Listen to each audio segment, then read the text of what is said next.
Hello students, we are towards the last topic from the chapter number 3 children.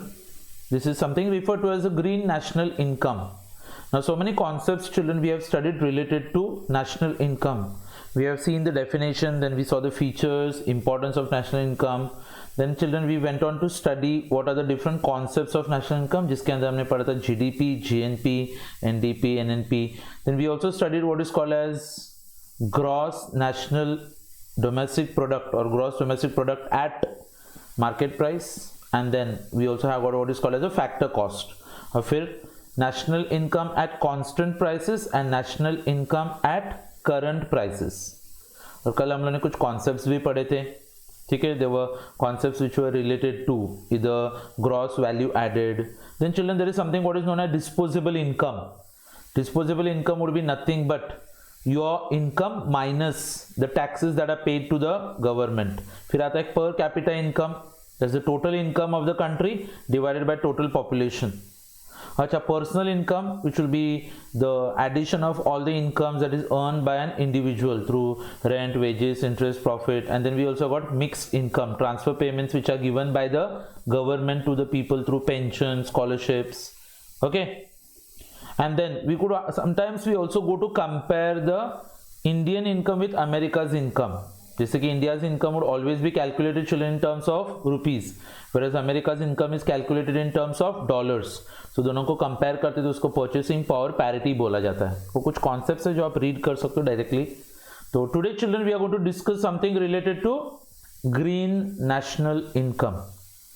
Children till date ज़्यादातर countries क्या करते थे कि like अपने देश में जितना प्रोडक्शन हुआ है उसको देख लो, अच्छा फिर मार्केट प्राइस से मल्टीप्लाई करके देख लेना, जो भी वैल्यू आता था उसको हम लोग बोलते थे कि money value of all the final goods and services which are produced in a country during one accounting year.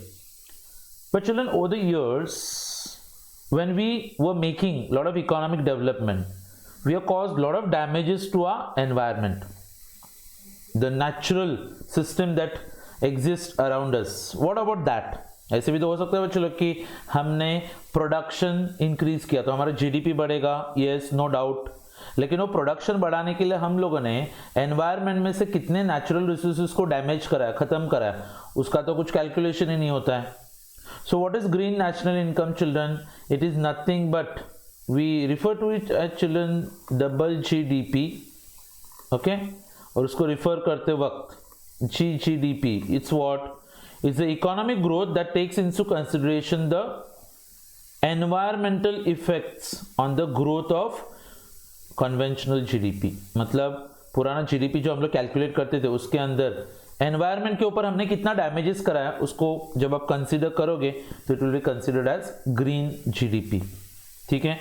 So I feel that mere GDP, सिर्फ जीडीपी कैलकुलेट करोगे तो आपको एग्जैक्टली पता नहीं चलेगा कि देश का ग्रोथ हुआ है कि नहीं हुआ है. लेकिन जब आप ग्रीन जीडीपी कैलकुलेट करते हो तो you actually give lot of importance to certain things like you know in terms of money children we go to find out how much losses we have caused to the biodiversity, the living things in our environment. अच्छा, हमारे businesses की वजह से बहुत सारा climate change हुआ रहेगा, yes, pollution करा है हमने, और ये जो पूरा प्रोसेस होता है चलो production of goods and services का, ये सब की वजह से जो एनवायरनमेंट को नुकसान होता है चलो उसको हम लोग ग्रीन जीडीपी में कंसीडर करते हैं. ठीक है. सो सबसे पहले आपको क्या करना है, कन्वेंशनल जीडीपी ले लो. कन्वेंशनल मतलब जो पुराना जिसमें सिर्फ गुड्स एंड सर्विसेज का मनी वैल्यू लिया जाता है, ठीक है, उसको एडजस्ट करने का किसके साथ, तो environment cost of economic activities. ठीक है. So this basically What it means children कि आप अपना प्रोडक्शन का कैलकुलेशन कर लो, लेकिन फिर आप ये देखो कि आपने एनवायरनमेंट को कितना नुकसान करा है. आप बोले सर उसको पैसे में कैलकुलेट कर सकते हैं, हाँ ट्राई कर सकते हैं. Children from this we will understand how much we are prepared for what's known as sustainable economic development. What sustainable development children? Future मतलब not only meeting the needs of the present generation but we also have to care for the needs of the future generation, कि हम लोग हमारी जरूरतों को पूरा करें, but at the same time children we also have to take care to see that the future generations will be able to meet their needs without compromising the needs of the future generations. अभी आप बोले sir कब शुरुआत हुई थी ये सब concepts की, तो there were two economic children, James Tobin and then we had William Nordhaus. अच्छा, उन्होंने एक मॉडल डेवलप किया था जो एनवायरमेंटल चेंजेस को अपने नेशनल इनकम में इनकॉर्पोरेट करता था, ठीक है। और ज़्यादातर गवर्नमेंट्स ने फिर ये नया जो ग्रीन जीडीपी है उस कॉन्सेप्ट को एक्सेप्ट किया हुआ है। और ज़्यादातर कंट्रीज जो है जैसे कि यूनाइटेड स्टेट्स है children, then we got Norway, China and India is again one among the countries जिन्होंने ग्रीन जीडीपी को एक्सेप्ट किया है अपने इकोनॉमिक पॉलिसीज में। अच्छा, सपोज फॉर एग्जाम्पल के लिए 2004 की बात करोगे तो I feel China was the first country जिन्होंने ग्रीन जीडीपी का कैलकुलेशन किया था, ठीक है। उन्होंने क्या किया कि लाइक पॉल्यूशन की वजह से जो इकोनॉमिक लॉस हुआ है वो कितना था, 66.3 billion US dollars and which was 3.05% of GDP, ठीक है। तो आप क्या करोगे कि यहाँ पे यू एक्चुअली अंडरस्टैंड दैट कि सबसे पहले आप देख लो कि आपका नेशनल इनकम कितना है। सपोज फॉर एग्जांपल लाइक 10 मतलब फॉर एग्जांपल 110 लाख करोड़ ये तुम्हारा जीडीपी है। अच्छा, तुमने पॉल्यूशन से की वजह से कितना नुकसान करा है, 66.3 बिलियन।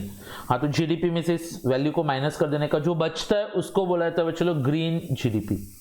लेकिन 2007-2008 चिल्ड्रन ज़्यादातर हमने नोटिस किया हुआ था कि इकोनॉमिक क्राइसिस था, America was going through a financial strain that's called as recession. तो तभी ये ग्रीन जीडीपी का कॉन्सेप्ट थोड़ा सा बैक सीट ले लिया था। But over the year children again we have come to the importance we can say, ठीक है। नाउ इंडिया ने चलो 2009 के बाद में ग्रीन जीडीपी को मतलब हमने ग्रीन सिग्नल दिया हुआ है, ठीक है। सो ऑलमोस्ट लाइक जो ministry of statistics and programme implementation in the year 2011 उन्होंने एक एक्सपर्ट ग्रुप सेटअप किया था for calculation of green national income accounts, ठीक है। सो 2013 उन्होंने अपना रिपोर्ट प्रेजेंट किया हुआ था and almost like the process has culminated in 2015 and we are towards the calculation of green GDP। अभी आपको लगेगा कि सर ग्रीन जीडीपी की जरूरत क्यों होती है, what is the requirement of green GDP, ठीक है। तो here are 3 points children which 4 points which highlight the importance of green GDP। I am telling you in description form in the sense कि like मैं उसका gist बता रहा हूँ आपको। सिर्फ ज्यादातर पुराना जीडीपी कैलकुलेशन करने का जो तरीका था उसको हम लोग बोलते हैं conventional measurement. Conventional children is like traditional old, ठीक है। उसके अंदर थे बहुत सारे limitations. So what we did is this कि पुराना मेथड सिर्फ कैलकुलेट कर सकता था क्या, gross output produced in an economy, but they did not value the wealth and assets that the nation has. मतलब सिर्फ कितना प्रोडक्शन हुआ है वो देख लो, लेकिन नेचुरल लेवल पे बच्चों हमारे पास सीज होते हैं, हमारे पास लैंड है, ट्रीज है, मिनरल्स है, मिनरल ऑयल के रिजर्व्स होते हैं बच्चों लोग, एनिमल्स है, बायोडाइवर्सिटी है, ये सब का कोई कैलकुलेशन नहीं होता था। तो ये पहला जरूरत है बच्चों लोग कि in the old method we only calculated the total output, we did not calculate the assets that a nation has। Okay, second point says that कि a nation's wealth मतलब हमारे पास जितना भी नेचुरल रिसोर्सेज होता है बच्चों लोग, they will be used up in the process of production. बच्चों जब हम लोग मशीन्स लाते हैं तो मशीन को यूज करते हो, मशीन का कितना डेप्रिसिएशन हुआ है उसको माइनस करते हैं। हाँ, तो सीधी सी बात है बच्चों लोग कि जब देश का नेशनल इनकम कैलकुलेट करोगे तो देश के एसेट्स में, वेल्थ में कितना रिडक्शन हुआ है, उसका कितना डेप्रिसिएशन हुआ है वो भी तो चेक करना पड़ेगा बच्चों लोग, ठीक है। क्योंकि अगर हम लोग ये जो आउटपुट प्रोड्यूस करते वक्त अगर नेचर को डिस्टर्ब करेंगे तो कंट्री का जो फ्यूचर पोटेंशियल होता है ना बच्चों प्रोडक्शन करने का, वो ऑब्वियसली इफेक्ट होगा। सो सपोज ज्यादातर हम लोग जो कॉन्वेंशनल मेथड्स यूज करते थे किसके लिए, कैलकुलेशन के लिए, तो there was no method for knowing whether income generated in economy sustainable in the future और नॉट। हमने इस साल तो प्रोडक्शन कर लिया, फ्यूचर में कर पाएंगे क्या नहीं कर पाएंगे वो पुराने मेथड के सहारे आपको पता नहीं चलता था, इसलिए हमको लगा कि शायद कोई एक नया मेथड होना चाहिए। Then we also came across, अभी आपको लगा सर नेचुरल कैपिटल में क्या क्या आता है, अपना पूरा अर्थ आएगा, soil, air, water, then there are living things, ठीक है। They are not given adequate consideration while calculating the GDP. अच्छा, जब आप इस रिसोर्सेज को यूज करोगे तो उसका कोई अकाउंटिंग भी नहीं होता है कि कितना डैमेजेस हो गया है। जब हम लोग प्रोडक्शन करते हैं बच्चों तो उसका कुछ पॉजिटिव फायदा होता है तो उसको पॉजिटिव एक्सटर्नैलिटीज बोलते हैं, benefits. So they were not considered. क्योंकि ये सबका सबसे बड़ा प्रॉब्लम क्या था बच्चों लोग कि it's very difficult to give any monetary value to this assets. हमारे पास बच्चों इतने रिवर्स है, समुद्र है, आप बता सकते हो कितने करोड़ का रिवर्स है, कितना करोड़ का ट्रीज है आपके पास, कितने करोड़ का सॉइल है, नहीं। हाँ, एंड वेरी इंपॉर्टेंट चिल्ड्रन, ज्यादातर गवर्नमेंट्स को लगता था कि अगर हम लोग नेचर को जो लॉस होता है उसको अकाउंट्स में दिखाएंगे तो अपना जीडीपी का डेटा खराब हो जाएगा, इन द सेंस के लिए जीडीपी कम दिखेगा। अगर 1 लाख करोड़ का जीडीपी है और तुमने 20,000 करोड़ का डैमेज करा एनवायरनमेंट को, तो जीडीपी बच्चों 80,000 करोड़ ही दिखेगा। ठीक है, सो ज्यादातर बच्चों लोग the cost of maintaining forest, फिर अपना समुद्र है, coastal resources, they can not be easily given money value and they are, that is why they are not accounted in GDP. मतलब बच्चों हमारे पास जंगल है, फॉरेस्ट है, आप बता सकते हो कितने लाख के, कितने करोड़ के, कितने बिलियन डॉलर्स के, नहीं। It's very difficult to give the money value, शायद इसीलिए बहुत सालों तक हम लोगों ने कैलकुलेशंस नहीं किए थे।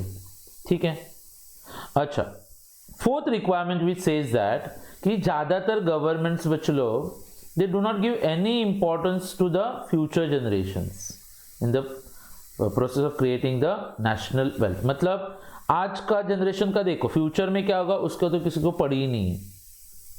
और ज्यादातर हमने क्या किया बच्चों, रैपिड मतलब एकदम फास्ट ग्रोथ करने के लिए, प्रॉफिट्स अचीव करने के लिए हमने पूरे के पूरे नेचुरल रिसोर्सेज का बच्चों डैमेज कराया हुआ है। So here the green GDP it will make you accountable for all the interest of the future generations. कि ग्रीन जीडीपी को कैलकुलेट करोगे ना तो आपको पता चलता है कि हम फ्यूचर के लिए क्या रख रहे हैं और फ्यूचर के कौन से रिसोर्सेज का हम लोग डैमेज करें। ठीक है, सो इतने सारे ड्रॉबैक्स होने की वजह से इट वॉज बिकम नेसेसरी कि हमारे पास कोई ज्यादा कॉम्प्रिहेंसिव इंडिकेटर होना चाहिए कि हमारा इकोनॉमी फ्यूचर में कितना सस्टेनेबल होगा। और उसकी वजह से हम लोगों ने फिर ग्रीन जीडीपी के कॉन्सेप्ट्स को लॉन्च किया था। तो this is it. If they ask you also need of green GDP, ज्यादातर एग्जाम्स में चलिए क्वेश्चन कवर किया जाता है, आपको सीधा बोल देंगे ग्रीन जीडीपी, तो आप पहले इंट्रोडक्शन दोगे और जेम्स टॉबिन, विलियम नॉर्डॉस का नाम वगैरह मेंशन कर देने का, इंडिया का कौन कौन से कंट्रीज ने ग्रीन जीडीपी लॉन्च किया हुआ है, और फिर आप नीड्स बता सकते हो। लेकिन एक एक लाइन में एक एक पॉइंटर भी दोगे तो भी काफी होता है। Clear? Now the question arises कि like sir green GDP calculate कैसे होता है, how is green GDP calculated. तो ग्रीन जीडीपी कैलकुलेट करने के कुछ मेथड्स हैं, यहाँ पे तो हम लोग उसको पढ़ रहे हैं, तो obviously like they might look very simple, practically जाएंगे तो they might look a bit difficult. ठीक है, सबसे पहला स्टेप, 3 स्टेप्स आते हैं बच्चों लोग ग्रीन जीडीपी कैलकुलेट करने के लिए। सबसे पहला होता है बच्चों फिजिकल अकाउंटिंग। इसमें आपको क्या करना है कि हमारे देश में जितने भी रिसोर्सेस है ना बच्चों लोग, जितने भी रिसोर्सेस, वो सबका क्वांटिटेटिव और क्वालिटेटिव कैलकुलेशन करना पड़ेगा आपको। मतलब उसका सर्वे करना पड़ेगा, जैसे कि फॉरेस्ट कितने हैं, पानी कितना है हमारे पास, okay, and this is a part of what is called natural capital accounting. मतलब बच्चों लोग पानी से लेकर पेड़ों तक, फॉरेस्ट से लेकर एनिमल्स तक सबका सर्वे करना पड़ेगा। अब बोले इज इट पॉसिबल? हाँ, हमारे देश के पास कुछ स्टैटिस्टिकल एजेंसीज होते हैं बच्चों, we have got something related to central statistical office, then we have got national sample survey office, ये लोग ये सब सर्वे करने का काम करते हैं। चलो हम लोगों ने पहले कैलकुलेट किया कि हमारे पास कितने नेचुरल रिसोर्सेस हैं। अभी आपको क्या करना है, we are going to give some monetary value to all this natural capital. क्या करोगे, अभी आपने देखा जैसे फॉरेस्ट है इतना आपके पास, तो आपको क्या करना है, उस फॉरेस्ट का मनी वैल्यू बताना, तो you will have to multiply with the market rates that are explain. ठीक है, सो प्रॉब्लम ये होता है बच्चों लोग कि लाइक नेचुरल कैपिटल का ट्रेड नहीं होता है, फॉरेस्ट का ट्रेड नहीं होता, पानी का ट्रेड नहीं होता है, उसकी वजह से वो नेचुरल कैपिटल को मनी वैल्यू देना सब थोड़ा डिफिकल्ट होता है। So it's like how does one put a monetary value to a biodiversity existing in mangroves located in urban areas. मतलब मुंबई में समुद्र के वहां पे खाड़ी में पेड़ होते हैं कुछ, जिसको हम लोग मैंग्रोव्स बोलते हैं। अभी आप उसको मनी वैल्यू कैसे दोगे, इट्स अ बिग चैलेंज। ठीक है, but we have to do it. अच्छा, और तीसरा, पहले हमने क्या किया, पूरा सर्वे किया कि हमारे पास कितने नेचुरल रिसोर्स है। दूसरा, उस नेचुरल रिसोर्सेज का हमने मनी वैल्यू कैलकुलेट किया। तीसरे स्टेप में आप क्या करोगे कि आपको चेक करना है बच्चों कि what is the net change in natural capital. क्या बोला, you have to calculate the net change in natural capital in monetary terms. मतलब क्या कि आप इस साल पूरे के पूरे देश में कितना नेचुरल रिसोर्सेज वो कैलकुलेट करोगे, तो आपने लास्ट ईयर भी तो कैलकुलेट किया रहेगा कि हमारे देश के पास कितने नेचुरल रिसोर्सेज है। हाँ, तो लास्ट ईयर बच्चों लोग अज्यूम करना 25 लाख करोड़ इतना नेचुरल कैपिटल था हमारा, और इस साल हमारे पास है बच्चों लोग सिर्फ 20 लाख करोड़ का। तो कितने का लॉस कराया हमने नेचर को? 5 लाख करोड़ का। तो आप क्या करोगे, जब आप अपने देश का जीडीपी कैलकुलेट करोगे ना, नेशनल इनकम, जैसे कि इंडिया का नेशनल इनकम अगर आ रहा है कि मतलब 1.5 लाख करोड़ का, तो आप एक काम करना, ये जो 5 लाख करोड़ है ना बच्चों लोग, फॉर एग्जाम्पल यस मतलब 150 लाख करोड़ का था ना, तो उसमें से ये 5 माइनस कर दोगे आप, तो जो बचा वो आपका ग्रीन जीडीपी। तो children it's very simple, 3 step. Step number 1 सर्वे करना अपने पास कितने नेचुरल रिसोर्स हैं। स्टेप नंबर 2 उसका मनी वैल्यू कैलकुलेट करोगे। स्टेप नंबर 3 लास्ट ईयर का हमारा नेचुरल रिसोर्सेज का मनी वैल्यू और इस साल का नेचुरल रिसोर्स का मनी वैल्यू कंपेयर करना, और जो कम हुआ रहेगा बच्चों लोग वो ऑब्वियसली होगा आपका net difference in capital. So obviously उसको हम लोग अपने जीडीपी में से माइनस करते हैं। So here we have the formula children, green GDP is equal to GDP calculate करने का and minus the cost of net natural capital consumption. It's like आपने एनवायरमेंट को कितना डेप्रिसिएशन कराया और उसका फुल फॉर्म्स दिया हुआ नीचे, clear. But the question arises children is like green GDP के कैलकुलेशन में कुछ ना कुछ डिफिकल्टीज आते हैं। So here we have some difficulties children. Point number 1, difficult to assign monetary values to natural capital. कितने करोड़ का जंगल है, कितने करोड़ की नदियां है, कितने लाख के समुंदर है, इट्स वेरी डिफिकल्ट चिल्ड्रन। हाँ, लेकिन एडवांस टेक्नोलॉजी के साथ माइट बी थोड़े एक्यूरेट हो सकते हैं हम लोग, it's becoming possible day by day. अच्छा, दूसरी बात कि here we are not see GDP measures are offer not able to capture the economic and social welfare aspect because it is giving too much importance to natural factors alone. हम लोग यहाँ पे human beings के बारे में नहीं सोच रहे, हम लोग पेड़, जंगल, पानी, नेचुरल रिसोर्सेज, मिनरल ऑयल, ये सबको हम लोग ज़्यादा इंपॉर्टेंस दे रहे हैं। तो वो सबको ज़्यादा इंपॉर्टेंस देके अगर उसको हम लोग यूज़ नहीं करेंगे तो ऑब्वियसली फिर हमारा सोशल वेलफेयर अचीव नहीं होगा। And lastly children, some critics believe that green GDP measures only depletion of natural resources and they actually cannot indicate the sustainability of the growth rate in the future। मतलब ये सिर्फ आपको बताता है कि like natural resources कितना loss हो गया, उससे तुमको ये पता नहीं चलेगा कि फ्यूचर में एग्जैक्टली लोगों को क्या प्रॉब्लम होने वाला है। Okay, so these are the 3 difficulties और ड्रॉबैक्स। पहला, मनी वैल्यू देना डिफिकल्ट होता है। दूसरा कि सोशल वेलफेयर देते वक्त हम लोग एनवायरमेंटल फैक्टर्स को ज़्यादा इंपॉर्टेंस दे रहे हैं, टू मच स्ट्रेस। एंड तीसरा कि ग्रीन जीडीपी एग्जैक्टली तुमको ये बता नहीं पाएगा कि तुम फ्यूचर जनरेशंस को कितने साल तक संभाल पाओगे। So it's a comprehensive answer children. आप एक छोटा सा आंसर बना सकते हो, आपको अगर दे देंगे सीधा green GDP, so what you can do is green GDP में आप स्टार्टिंग में इंट्रोडक्शन, फिर बता देने का कि what's the need for green GDP, उसके बाद में आप लिखोगे कि कैलकुलेशन कैसे होता है, 3 पॉइंट्स देना है आपको, उसके डिफिकल्टीज या फिर ड्रॉबैक्स क्या है। Okay, yes children, so with that we are winding up with the topic that is national income। so starting के 4 topics we have covered up, so we'll be moving out towards chapter number 4 children in the or chapter number 5 in the coming lecture। मैंने आपको first chapter first पढ़ाया था, second पढ़ाया, उसके बाद में मैंने आपको fourth that was trade cycles, फिर हमने थर्ड पढ़ा है, so we'll be going towards chapter number 5 and so on। ठीक है, so till then bye everyone, take care, see you in the next lecture।